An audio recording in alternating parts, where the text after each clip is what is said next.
আজি এখন কবিতা সংকলনৰ বিষয়ে কথা পাতিব লৈছোঁ।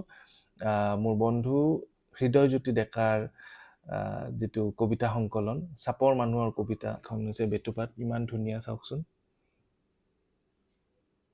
আৰু পয়েমছবোৰ ইয়াতকৈও কবিতাবোৰ ইয়াতকৈও ধুনীয়া। তেওঁ বহুকেইটা পয়েমছ আছে যিকেইটা মোক খুব টাচ কৰিছে। তাৰ মাজৰ মই এটা পঢ়ি দিছোঁ। কবিতাটোৰ শীৰ্ষক হৈছে চোলা। তেওঁ কবিয়ে লিখিছে, ধৰি লওক মই এটা চোলা, আপোনাৰ গাত লিপিত খাই মই পাওঁ গাৰ লোভ লগা গোন্ধ।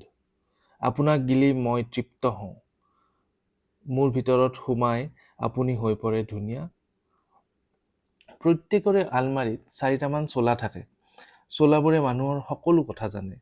মানুহবোৰ কলৈ যায়, কি খাই ভাল পায়, চোলাবোৰে চাই থাকে। চোলাই আপোনাৰ দুৰ্বলতাৰ সুযোগো ল'ব পাৰে।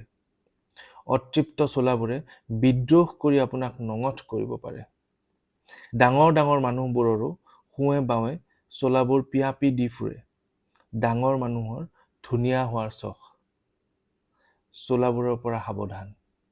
এই কবিতা সংকলনটি কিতাপৰ বিপণীত উপলব্ধ। নাম হৈছে চাপৰ মানুহৰ কবিতা। লিখিছে কবি হৃদয়জ্যোতি ডেকা।